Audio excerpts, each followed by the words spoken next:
नमस्कार मैत्रिणींनो, स्वागत आहे तुमचं आजच्या व्हिडिओमध्ये। कशा आहात तुम्ही? आशा व्यक्त करते की स्वस्त असाल, मस्त असाल आणि स्वामींची सेवा करत असाल। अनंत कोटी ब्रह्मांड नायक राजाधिराज योगीराज श्री स्वामी समर्थ महाराजांचे स्मरण करून आपण आजच्या व्हिडिओला सुरुवात करणार आहोत।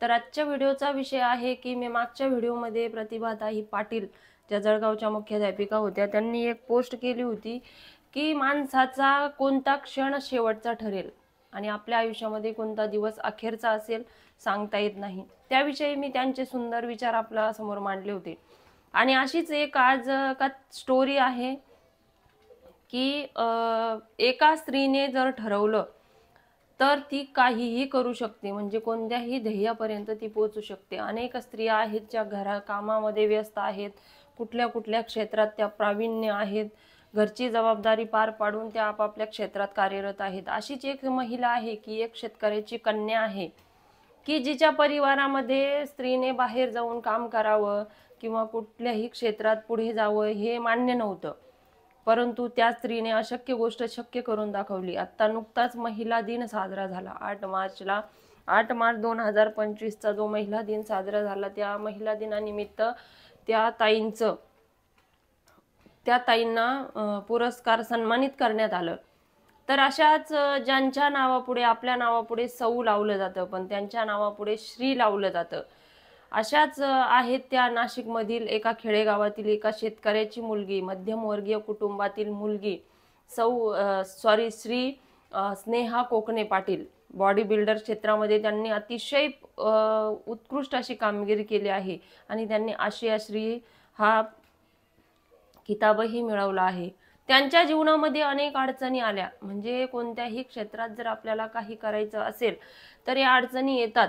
तर त्या सांगतात की ज्या माझ्या आयुष्यामध्ये ज्या अडचणी येत होत्या त्या अडचणींना मी स्पीड ब्रेकर म्हणत होते। म्हणजे आपल्या आयुष्यामध्ये अडचणी आल्यानंतर आपण म्हणतो की मला अडचणी येतात, मला लोक नावं ठेवतात, मला असं म्हणतात आणि आपण आपल्या ध्येयापासून वंचित होतो। पण ताईंनी तसं केलं नाही। त्यांना या बॉडी बिल्डर या क्षेत्रामध्ये स्टेजवर बिकिनीमध्ये, म्हणजे त्यांचा कॉस्ट्युमच असा होता की लोक त्याला नावं ठेवायचे। आपल्या भारतामध्ये महिला या क्षेत्रात नव्हत्याच, प्रथम महिला म्हणून त्या या क्षेत्रामध्ये समोर आल्या आणि बिकिनी घालून स्टेजवर परफॉर्मन्स करणं खूप अवघड होतं, पण त्यांनी ते शक्य करून दाखवलं। अशा या स्नेहा पाटीलचं कौतुक करावं तितकं कमी आहे, कारण त्यांनी लग्नाच्या अगोदर त्यांच्या वडिलांना स्पोर्ट्समध्ये मुलींनी गेलेलं आवडायचं नाही। त्यांचा बहुतेक घराणाही तो बॉडी बिल्डर कुस्तीच्या क्षेत्रातलाच होता, त्यांना तो वारसा मिळाला होता, परंतु एका मुलीने त्या क्षेत्रात जावं असं त्यांच्या घरच्यांचं तरी मत नव्हतं। परंतु त्यांचा विवाह जेव्हा झाला तेव्हा त्यांच्या पतीने त्यांना खूप साथ दिली आणि त्यांना या क्षेत्रामध्ये जे यश मिळालं त्यामध्ये सिंहाचा वाटा, म्हणजे 100% त्यांना सपोर्ट होता तो आपल्या पतीचा।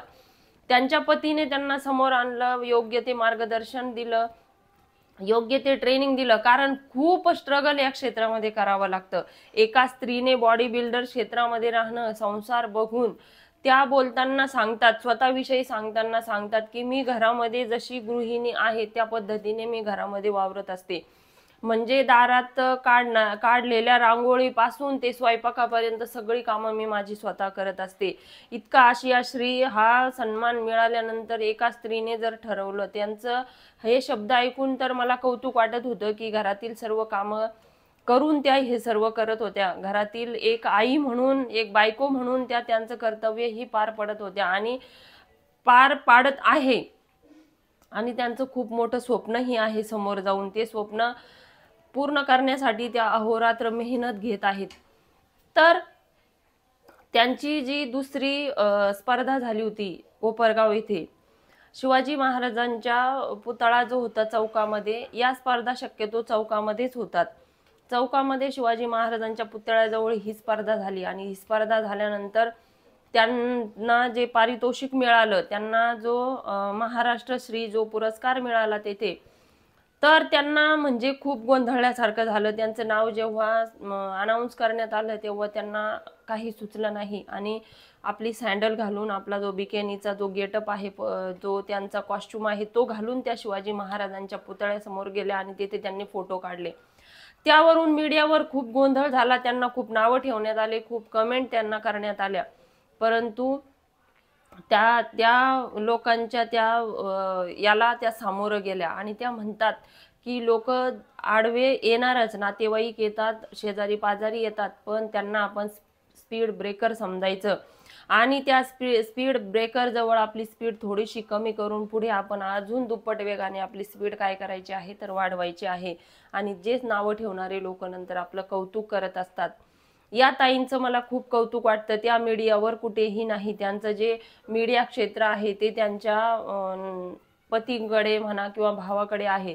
त्या मीडियावर कुठेही त्या स्वतः वावरत नाही.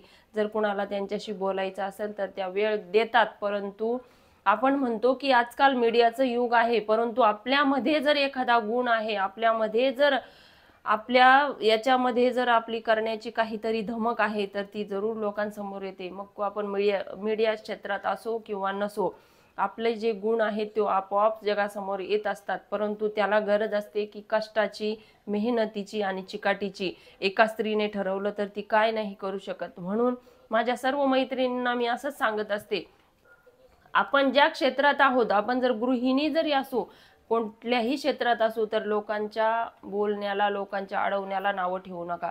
आणि बघा तुम्ही, समाजामध्ये एक स्त्री दुसऱ्या स्त्रीची विरोधक असते. समाज तर एकीकडे असतो, पण एखादी स्त्रीच त्याच स्त्रीला नावं ठेवत असते. म्हणून मैत्रिणींनो, एकमेकीचा कधीही विरोध करू नका, एकमेकींना कधीही मागे ओढू नका, एकमेकींना सपोर्ट करत चला. कारण त्या एकमेकींच्या सपोर्टने, ग्रुपने जेवढे कामं होतात तेवढे एकट्याने होत नाहीत.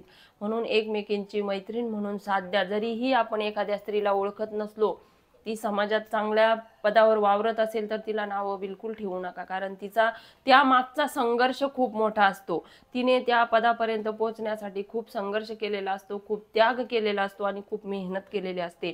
त्यामुळे एका स्त्रीला मदत करणं एका स्त्रीचं कर्तव्य आहे आणि सर्वच समाजाचं कर्तव्य आहे. म्हणून समाजामध्ये अशा ज्या काही स्त्रिया आहेत ज्या परिवारासोबत, संसारासोबत काहीतरी आपल्या समाजासाठी करतात. या ताईंनी आपल्या आशियामध्ये आपल्या नाशिकचं नाव, आपल्या जिल्ह्याचं, आपल्या परिवाराचं, आपल्या भारताचं, आपल्या महाराष्ट्राचं नाव गाजवलं. तो आपल्यासाठी खूप अभिमानाची गोष्ट आहे. मग अशी स्त्री जर आपल्या या परिसरामध्ये असेल, आपल्या राज्यात असेल, आपल्या जिल्ह्यात असेल, तर आपल्याला त्यांचा नक्कीच अभिमान वाटायला पाहिजे आणि त्यांच्याकडून बघून आपण आपलं ध्येय निश्चित करायला पाहिजे.